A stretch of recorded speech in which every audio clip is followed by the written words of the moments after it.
His hands were on me, his breath hot against my skin. I was lost in it, the rush, the fire, the thrill of playing with something I shouldn't. Then the door swung open, a sharp gasp, the air shifting. I felt it before I turned. In a past story, I told you how I got pregnant, how one reckless mistake became a secret I swore to take to my grave. Now I'll tell you how it all unraveled. Check that first story in the description below. Before we dive in, hit like and subscribe. It keeps these stories coming. Let's get started. 6 months into motherhood, I should have been glowing, grateful, fulfilled. I wasn't. I felt caged in our rundown Detroit apartment, trapped in the same routine, feeding, washing, pretending. Nathan looked at me like nothing had changed, but I had. I wasn't a wife anymore, not really, and I sure didn't feel like a mother. Most days I felt like a ghost haunting a life I was supposed to love. I knew why, even if I pretended I didn't. It was him, Jack. I didn't say his name, didn't let myself think it too loud, but he was there, slipping into my mind at the worst moments. When I rocked the baby to sleep, when Nathan kissed me goodnight, when I closed my eyes too long. I told myself it was just a memory, nothing that mattered. But it did. No matter how hard I tried to bury it, the craving wouldn't quit. I don't even know why I did it. 1 minute I was in bed scrolling my phone. The next I was reading our old texts. Stupid, reckless, dangerous. I should have stopped, but I didn't. I typed, "I can't stop thinking about you," deleted it, typed it again, deleted it. My chest tightened, fingers tingling as they hovered over the keys. Before I could stop, I hit send. A second later, my phone buzzed. His reply came fast, like he'd been waiting. "Don't stop." My breath caught, skin-flushing, pulse racing. I should have thrown the phone across the room, but I stared at the screen, heart pounding, begging him to say something to make it easier. He didn't make me wait. Tomorrow night. My pulse kicked harder. He knew. He always knew. I glanced at Nathan sleeping beside me. My fingers hovered, then typed one word, "Yes." And just like that, it started again. I told myself it'd be different, just to talk, something I could control. But the second I saw Jack outside that dingy Cleveland bar, leaning against the wall, hands in his pockets, looking at me like he already knew how the night would end, I knew I was lying. Maybe we both knew. The moment our eyes met, something clicked, the missing piece I'd buried under diapers bottles, and Nathan's tired kisses. I didn't hesitate, walking straight to him. Before I could speak, his hands found my waist, lips brushing my ear. "You came. I shouldn't have." He chuckled, the sound rolling through me, and I hated how much I loved it. "But you did." That was all it took. We didn't stay at the bar. Within minutes, we were in his car, his fingers tracing slow circles on my thigh as we drove through dark streets. Every red light felt endless, unbearable. At his cramped Cleveland apartment, I didn't think about Nathan, the baby, or my vows. The door clicked shut and his hands were on me, firm, possessive, like he'd been waiting for this. He pressed me against the wall, his body pinning mine, breath warm on my skin. I didn't stop him. His first kiss sent a shockwave through me, lighting every nerve, urgent, hungry. Heat coiled in my veins. This was what I'd craved, not just him, but the rush, the fire, the feeling of losing control. His lips trailed down my neck teeth, grazing just enough to make my skin prickle. "Missed this," he whispered, voice rough with want. I shivered because I had two more than I'd admit. His hands were everywhere. My back, hips, thighs, each touch sparking fire. My body reacted before my mind could catch up. I didn't think about Nathan the baby, just the way his hands felt, the way his lips moved. We stumbled to the bedroom, frantic, desperate, tearing at clothes. He tugged my dress over my head, tossing it aside, his eyes sweeping over me, dark, heavy, with something I didn't dare name. I should have felt guilt, but I didn't. He lifted me easy, carrying me to the bed, the mattress sinking under his weight. I laughed, half nervous, half thrilled. He smirked. "Still hooked on the fire, huh?" I didn't deny it. His mouth met mine again, hands gripping my thighs, my body arching into him. I knew the truth, I'd never stopped wanting it. Every nerve woke under his touch like I'd been asleep for months. His hands were sure possessive, reminding me of everything I'd forced myself to forget. I gasped as his lips trailed lower, his touch unraveling me, my body responding instinctively, reaching, molding to him. I wasn't a mother here, not a wife. I was the woman I used to be, playing with fire, loving it. I needed this, the escape, the recklessness, the proof I was still alive. Nathan never touched me like this, not even before the baby. With him, it was careful, gentle routine. This was desperation, fire, desire. I lost myself in it, in how he pulled me apart, in how I let him. When it ended, the room filled with our ragged breaths, I felt higher than any kiss from Nathan ever left me. I stared at the ceiling, skin buzzing, heart racing. I'd missed this, the thrill, the danger, the way it made me untouchable. I turned to Jack, his chest heaving, hand grazing my skin. He smirked. "Not done yet, are you?" I exhaled, lips curving slow. Not even close. I told myself once would be enough, that scratching the itch would let me go back to being the wife and mother I was supposed to be. A lie. After that night, I couldn't stop, didn't want to. The thrill was intoxicating, the danger even more so. Sneaking around became second nature. The risk made it better. I watched the clock, waiting for excuses to slip away. It was easy. Nathan didn't suspect, not at first. He kissed me in the mornings, curled up beside me at night, still looking at me like I was his world. But I wasn't. I'd left that world behind the moment I sent that first text. The baby barely felt real. I went through the motions, feeding, changing, holding, but my mind, my body were elsewhere with Jack. Then Nathan started noticing. Small things at first, a lingering glance, a hesitation when I answered a question too casually.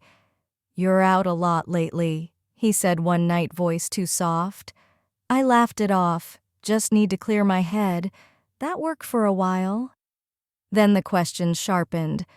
"Who were you with last night? What time did you get home? You don't seem yourself." He was watching, studying me.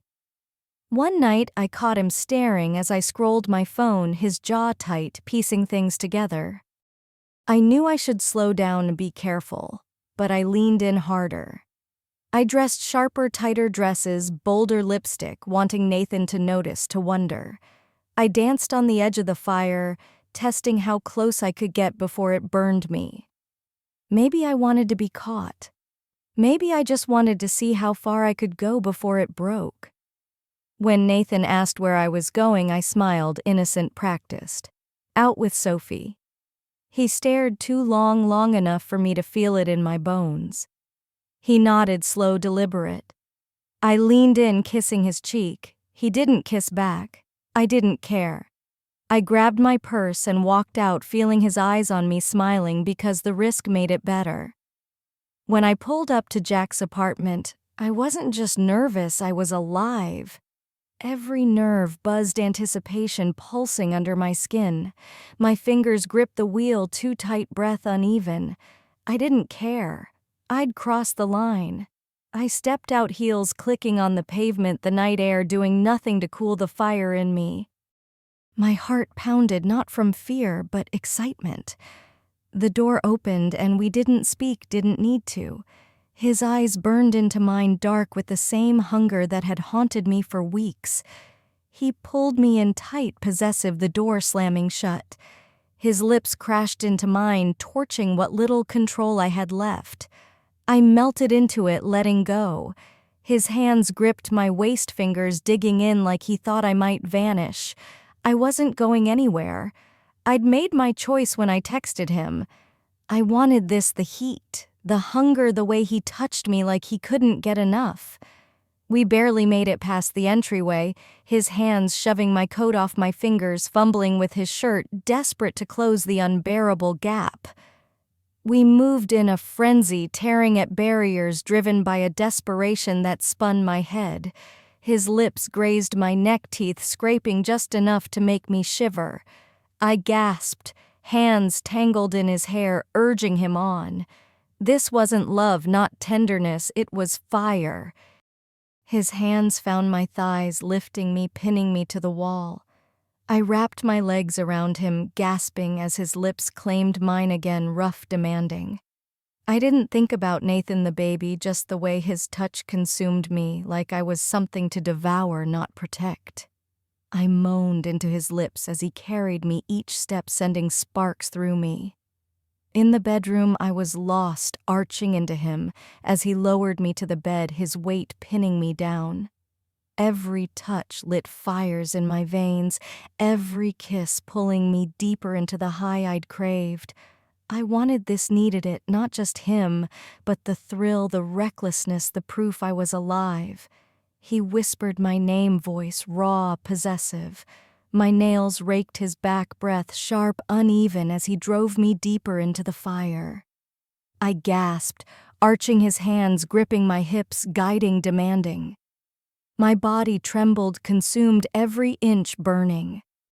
His lips claimed mine again, stealing my breath, his fingers tracing deliberate patterns on my skin, pushing my pulse faster. I was drowning in it, in the pleasure I'd hungered for, nothing else mattering, not my vows, not Nathan, not the baby. All that mattered was his hands, his lips, the fire threatening to burn me whole. I clutched his shoulders, pulling him closer, needing everything. Then a loud knock, sharp, jarring. Everything froze.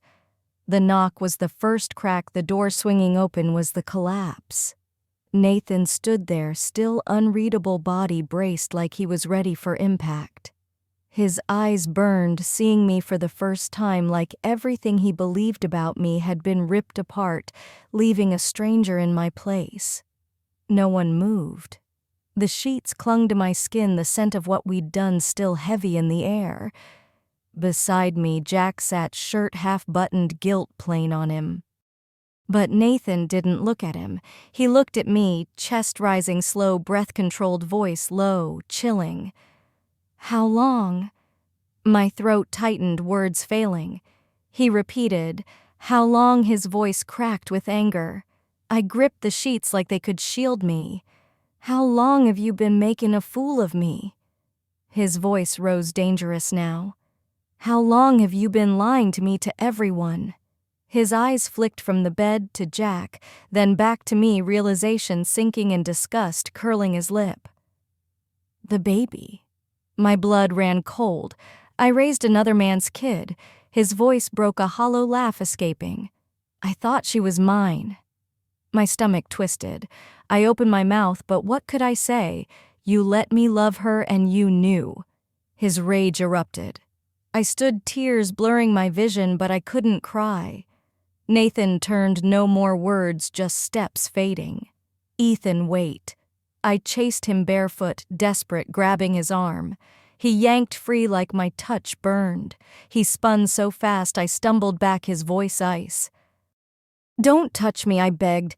"Please, please." He laughed, sharp, venomous. "You don't get to beg." His final words cut deep. "You're nothing to me." His eyes pierced, cold, detached. Nothing. Then he was gone. I ran after him, but I wasn't the only one who saw. By the time I got home, Nathan was gone, clothes, belongings, wedding ring erased like I'd never been his wife. It didn't stop there. Nathan left with purpose. Within hours, the truth spread like wildfire. Family, friends, everyone knew. By morning, my phone overflowed with messages. "You're a disgusting excuse for a mother." Another, "I hope you lose everything." Another, "You should be ashamed to show your face." They weren't wrong. It didn't end there. Work turned cold, a company email cutting me off from my last shred of normalcy. My family stopped talking to me. My mother, who held me through every pain, ignored my texts. My father, "You're not our daughter anymore." People stared, whispered, laughed, no mercy. At the grocery store, an old woman, once a friend, spat at my feet. I'd become a ghost in my own life, and the worst part, I had no one to blame but myself. That's it. No more secrets, no more lies, just the mess I made. If this gripped you, hit like and subscribe. Turn on notifications, you won't want to miss what's next. Is this karma, or do I deserve worse? Drop your thoughts in the comments, don't hold back. Want to know how it started? Check the first part in the description. Trust me, you'll want to. Thanks for watching. See you in the next one.